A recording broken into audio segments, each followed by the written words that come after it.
Imagine living your life after 50 and feeling energized and excited about your future. Welcome to the Women in the Middle podcast, the podcast for women who are ready to figure out what they want and create the life they deserve. Here's your host and master certified life coach, Susie Rosenstein.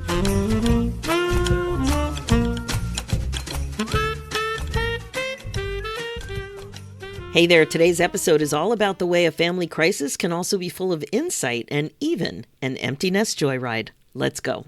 Welcome back to the podcast Women in the Middle with over 2 million downloads and counting. I'm your host, Susie Rosenstein, your master certified coach, midlife life leadership mentor, and founder of the Midlife Doodle Think Club. And I am so happy to be here with you again. Now, you are in the right place if you're a woman over 50 who's starting to feel time differently and want to stop coasting through life. Each episode helps you notice what's really going on in your life, recognize the moments that matter, and begin choosing your next chapter more on purpose, more intentionally. Today's interview is all about the way a family crisis can have positive effects in you and your life, including guiding you to connect with your passion in sometimes unexpected ways, including writing a book called The Empty Nest Joyride. But just quick, before we dive in, I want to make sure you know about a surprising way that I can help you at this stage of life. It's actually a simple way to slow down and create space to think, especially now in midlife. It's called the Midlife Doodle Think Club, and inside we use mindful doodling and the Zentangle method as a noticing practice. As a certified Zentangle teacher myself, it's one of my favorite places to hang out. The thing is, you're not trying to fix anything. You're simply noticing your mind while you doodle. And that's where the magic begins, because becoming more calm and present begins with noticing. And who doesn't want more of that in their life? One more thing, there are no art skills required. So if this sounds interesting to you, you can get all the details at www.doodlethink.com. Okay, now let's dive in. Today you're going to hear a personal story about a family crisis and how it helped my guest grow in so many ways. My guest today is Linda Hanstra. Linda is someone who went from being a working mother with 4 busy kids who felt like she had no more time for herself or her passions to a semi-retired empty nester with more time and more freedom. This new stage of life allowed her to focus on her passion of writing, to build a website, share posts on Substack, and publish 2 books, including The Empty Nest Joyride, Hope, Love, and Purpose on the Road to Contentment. You're going to hear the whole story and learn lots of good things. I know you're going to get a lot out of this episode. Hi, Linda. Thanks so much for joining us today on the Women in the Middle podcast. Thank you. I am so excited to be here. I'm so excited to have you here. As I mentioned to you in our little pre-interview, I'm absolutely fascinated by behavior change and when somebody actually realizes what they really want to do and go for it. And you have done that with writing. So can you tell us a little bit about your story, what was going on for you in your 40s, and how you started to notice that something had to change? Yeah. So in my 40s, I'm married and we had 4 children at that time. I think 2 were in college and 2 were at home, teens. And I started to think about maybe a life that wasn't centered on my children because I saw that they were going to slowly scoot out the door. In 2013, my daughter, 16 years old at the time, had a health crisis in that she had scoliosis and needed a major surgery for spinal fusion. And her recovery just wasn't going well. I mean, it's a big surgery anyway, but she was in the hospital for 6 days. They sent us home, and then she just was not recovering. And she was in a big cast, right, with that surgery? No, she had worn a back brace though for like 2 years, almost 24/7. Wow. And it didn't correct the problem. That's why they had to put the rods in her back. So no big cast. But her scar wasn't healing. She had no energy. She was so lethargic, could hardly make it through a school day. And she was losing weight. I mean, she was already pretty thin. But she just was down to, she was like 5'8" and 85, 90 pounds, something like that. Oh and my. Everyone was asking me if she was anorexic. And I'm like, no, she's eating like a horse. Wow. But it was just really scary. So finally I kind of pushed my doctor. I said, can we do some blood tests just to make sure something's not off? And he said, sure. And so then that night, I got a call from the doctor saying, you need to bring your daughter to the ER. We think she has type 1 diabetes. And her blood sugar was like 700, over 700. It was just, she was way out of whack with her blood sugar and insulin. So wow, her body had basically a mother's intuition. Yeah. Thank goodness you pushed. Exactly. So it was quite a crisis time in our family. And I had so many people that wanted to know what was going on, family, friends, and so rather than repeat myself 20 times, I just decided to start a blog, kind of like Care Pages, but it was just a blog under my own name. And I started writing her story and what was going on. And I just started getting feedback. Just pause you there for a second, Linda. Yeah. How did you even know how to write a blog? Well, I think I may have started with some family vacation journals. I did a little blogging about our vacation, but it was just mostly for our purposes. So I can't remember, if I just looked it up and just started a very simple blog. It was nothing fancy at all. Right, that's what I did because I thought, blog, what's a blog?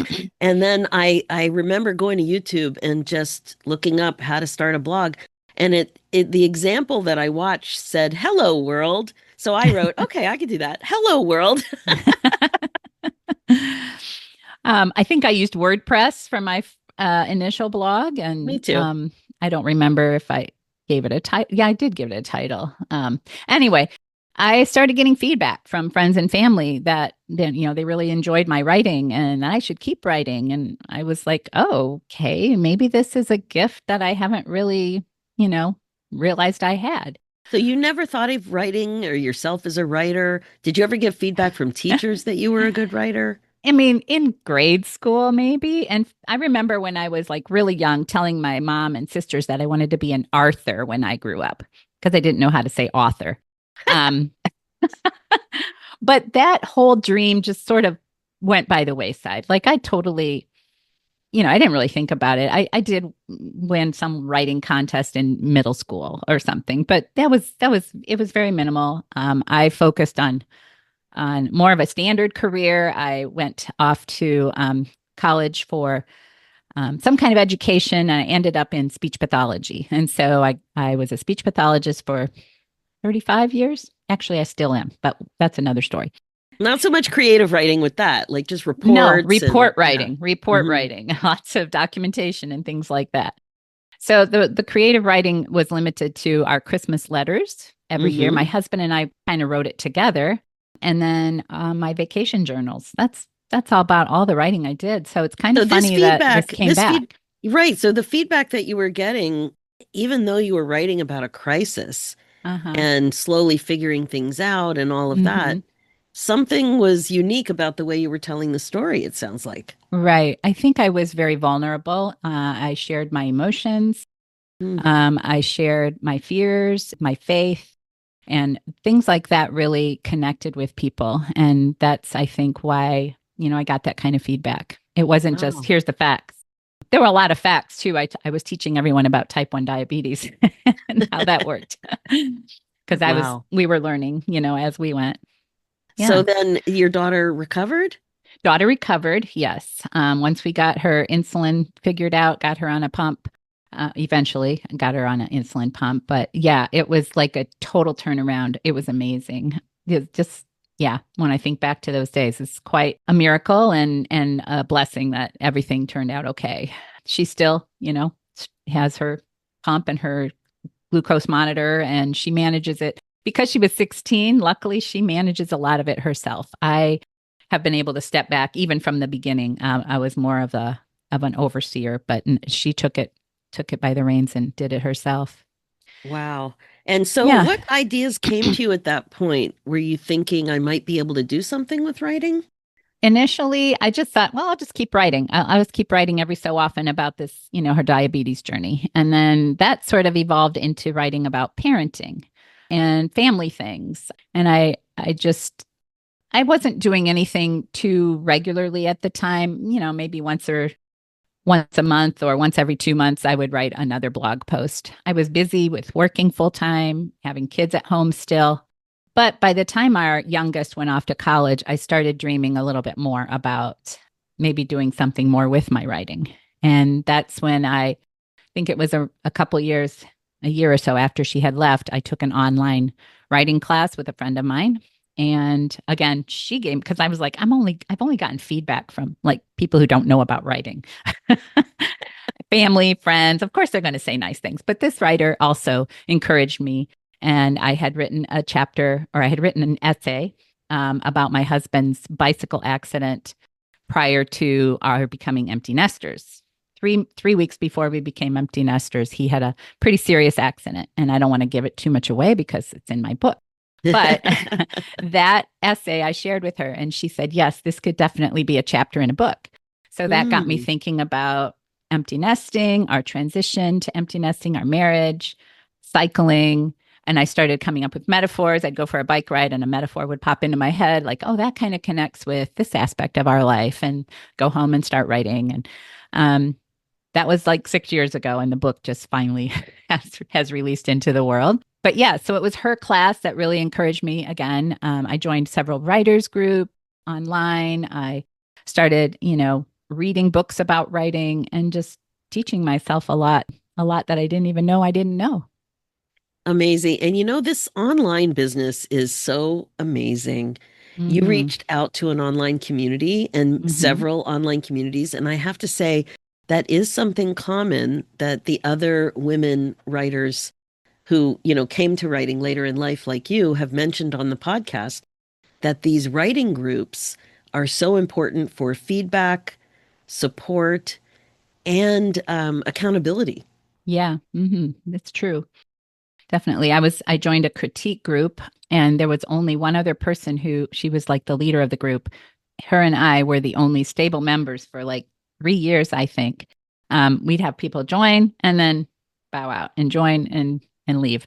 But it was, she really encouraged me a lot. And just having that accountability, like you mentioned, having somebody who I knew was expecting me to share a chapter, and, so I would get it ready and get it edited and turn it in. Oh, that's Those great. kinds of things really helped. So at this point, you still have your job. You're still a speech pathologist.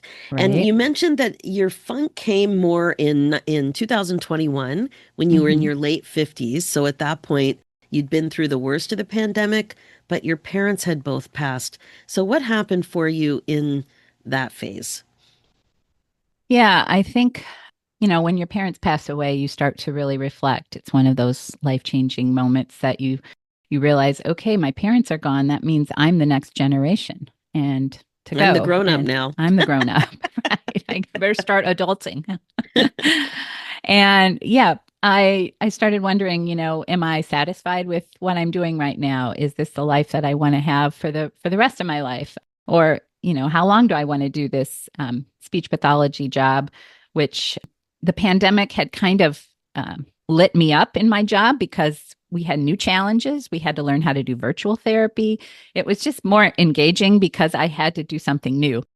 But once the pandemic sort of was over, I was back into, oh, I'm so bored with what I'm doing, the same activities. And yeah, I could probably, go out of I could go look for new activities and spice things up. But I was just not engaged in it so much. And I started running, so I was working full time as a speech therapist, but then I was also felt like I was working part-time as a writer.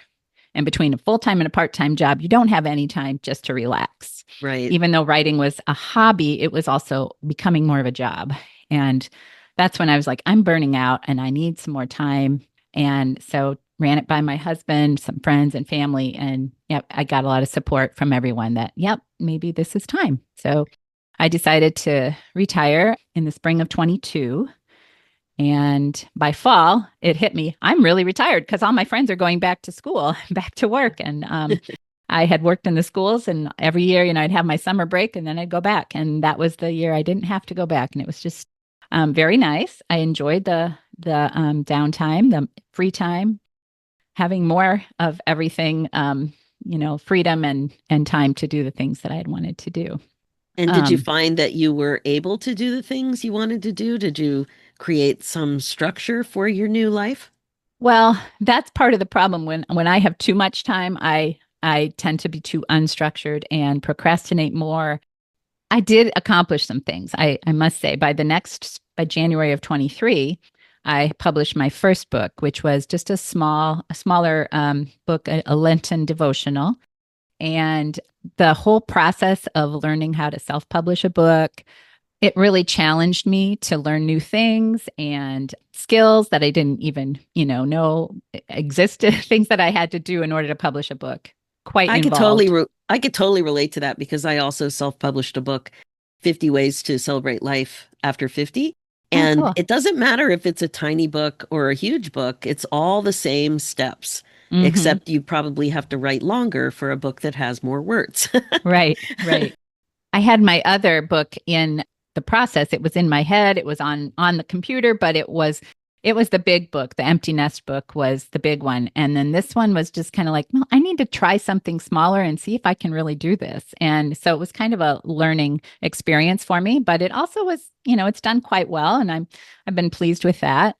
So yeah, that was 2023. And then in the fall of 23, actually, I believe, yeah, my husband and I started talking about some home improvements that needed to be done and where are we going to get the money? We could tap into our retirement funds, but he wasn't retired yet, or take out a loan, which I really didn't want to do. And then he sort of offhandedly suggested, or you could go back to work part time. And I was like, I guess I could.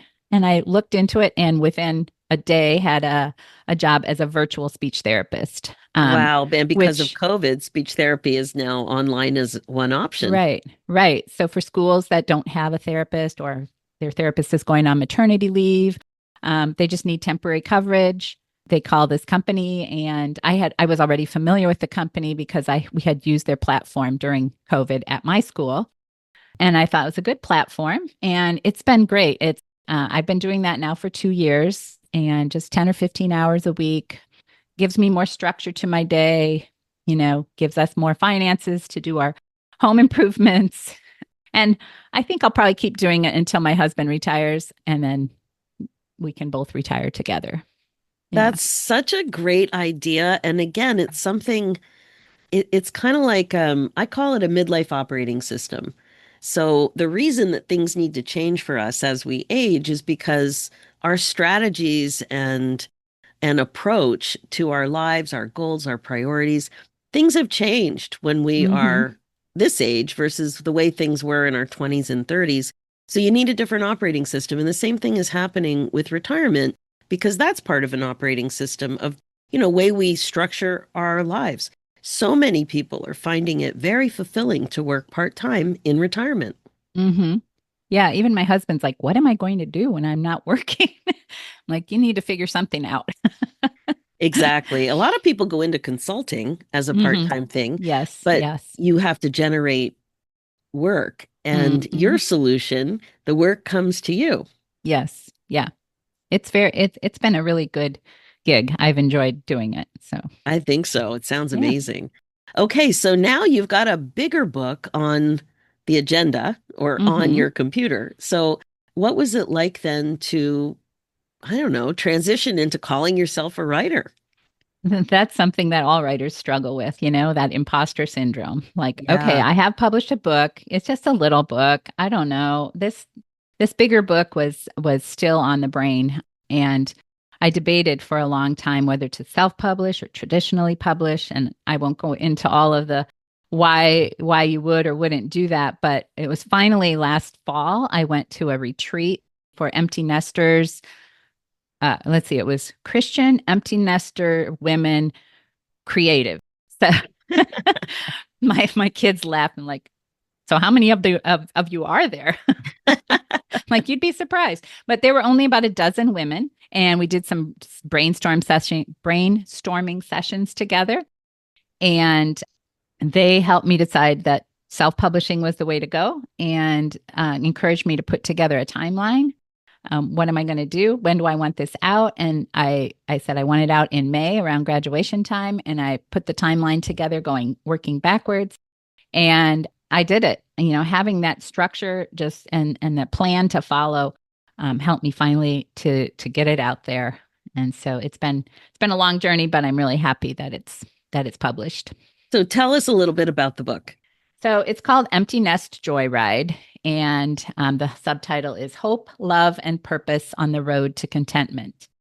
And as I mentioned before, stories of biking metaphors would pop into my head as we would be taking bike rides. So every chapter has some aspect of marriage, parenting young kids, adult kids, the craziness of life before the kids leave, and then the slowdown after they leave. There's chapters on communication and all different aspects of marriage and family life and aging as well. And then each one ties in with a metaphor to biking. You don't have to be a biker to enjoy it. I've heard a lot of feedback that people say, they really enjoyed learning more about biking by reading. And maybe I'd inspire someone to get on their bike again. Now, what's one of the metaphors that you can share? Well, signaling is kind of a big one. And the signaling, when my husband and I are riding together, we have certain signals like, car up, car back, on your left. And then we wave our hand if there's gravel on the road next to us or loose gravel. And one time when we didn't use our signals and we made some assumptions, I told my husband to turn and look at something, or I said, look at that. And he decided to turn and go look at it and I looked, and when I looked back, he was right in front of me, and I nosedived into the pavement, and I put out my arm, and I ended up tearing my rotator cuff. Yeah. Oh, no. So that whole chapter then talks about communication and some other problems we've had along the way with communication, with assumptions, and the harm and hurt that can come if you make assumptions in a relationship. And then also kind of how healing happens. Sometimes we have to open the wound, like they did with the surgery on my shoulder, to heal that wound. And sometimes it's better, it's obviously better for a couple to discuss and go through whatever that hurt was than to just sort of sweep it under the rug. And yeah, the healing, opening up the wound helps to heal. I love these analogies. That's a unique approach. And thank you. It really can be a joyful ride, but yes, it's not always smooth sailing. That's for sure. No, it's not. That's for sure. And one of the messages that you mentioned in your notes is that the importance of really accepting that life is fluid. Can you talk a little bit about that? Yeah, I retired and then I went back to work. I was writing a little, then I was writing more. And even now I'm like, okay, I published this book. What's next? Do I want to keep doing this? Is writing going to be a continuous thing for me? Or do I want to try something else? I think especially when we get to our empty nest years, those are the golden years. You have more free time. You usually have a little bit more disposable income, possibly, and just more freedom. And so with that, I think if there's something that's, been on your mind that you'd like to try, something from maybe a pastime that you enjoyed in the past, but you've not had time to focus on it because of your kids, this is the time to try it. And maybe it's something you've never tried before. But the fluid part of it is you can just try anything for now. It doesn't mean it's forever. It doesn't mean you're never going to be able to get out of it. The more you can find things to just sample and get your feet wet and see if you like it, the better. I love that. I completely agree. One of the things that comes up all the time in my Women in the Middle Academy is related to that, because we seem to have been conditioned the way we've been making plans for all these years. Like I said, the midlife operating system is different, and we don't need to plan out. We don't need to make a commitment to the amount of time that we did before. When you decided to become a speech path, you were like, yeah, this is going to be it for a couple of decades. Right. And it doesn't have to be that way anymore. It can be, this is it for a year. This is it for one lesson. Or, I like this. I'm going to stick with this for a little while. And in fact, we found that with our kids, that's kind of the way it is with the younger generation now too. Like when our son worked at a job for just less than a year and decided to move on, we're like, oh, that's not going to look good on your Oh resume. my gosh, that's the same exact thing that happened in our house. I'm like, what? You need to have 1 year on your resume. Yeah. And then he did that multiple times and it hasn't hurt his career at all. I mean, I Yeah. think that, Oh my gosh, it's exactly. very Things common. really are different. Yeah. Things But really like, are yeah, when I different. graduated as a speech pathologist, that's what I was going to do. And I did switch, different locations where I was working, but I stuck with it for 35 years. Yeah. Things are different for sure. Yes, yes, they are. Yeah, so for now is also a phrase that I encourage clients to add on to some of their thoughts when you start to, think out loud. And just adding for now can really just bring the temperature down when it comes to fear about a Mhm. decision that you're making. Right, right. Love it. Yeah, So, I also I have one of my chapters in my book is called Fears and What Ifs. And when I learned to, each of my kids has a chapter in the book. So I don't want to give away too much, but one of my kids has a fair amount of anxiety when it comes to new situations. And for me, with biking, the anxiety was learning how to ride with pedals that clip onto your shoes. ooh, yeah. It really helps with the motion and your legs and everything, but it also can cause falling because you can't clip out fast enough and your foot can't catch you on the ground. And so I have fallen a few times. So that chapter though focuses on, the what ifs. What if I fall? What if I'm so hurt I can't get up? What if, really scary stuff. But then there's also the what if I'm successful? What if I do try to write a book and it actually happens and it's published? Or what if things turn out better than I expected? And so it's looking at, the worst case scenarios. How would you deal with that? And the best case scenarios, and then, weigh it out. Yeah, and noticing that most of the time we don't even consider the best case scenarios. Right. We love to think about the worst case scenarios, but hmm what would it Right. be like if we spent the same amount of time, even the same amount of time, considering the amazing things that might end up as a result, not Right. just the negative things? Yeah, Right. absolutely. hmm So you mentioned something about mighty nest hmm versus empty nest. Can you explain that? Yeah. So when our last one left home, my license plate on my car was Kid Mover, KIDMVR, because that's what I did. I drove kids everywhere, as most moms can probably relate to, or dads. So it was a Kid Mover, and I thought, well, I got to get rid of that license plate, and so I started playing around with other names, and with my family, we looked at some possibilities, and I decided on MTYNST, empty nest. And then when I got it, I looked at it and I'm like, kind of looks like mighty rather than empty. MTY, looks like an abbreviation for mighty. I went, and so then I started thinking, well, how can we be a mighty nest rather than an empty nest? And so in the back of my book, I have a whole guide that goes through each letter of mighty nest, and it gives how to move from an empty nest to a mighty nest. What kinds of things should you have in place to guide you through that transition? And so I do have actually a shortened version of that just for the word mighty on my website. And yeah, free download if anyone's interested. It's at lindahanstra.com/mighty. Awesome. www.lindahanstra.com/mighty. Amazing. Mm-hmm. And of Yeah. course, this will be in the show notes. Is Mm-hmm. there anything else you'd like us to know, Linda? Like where we can get the book or what else you're working on? Yeah. So the book is available online at pretty much any online bookstore.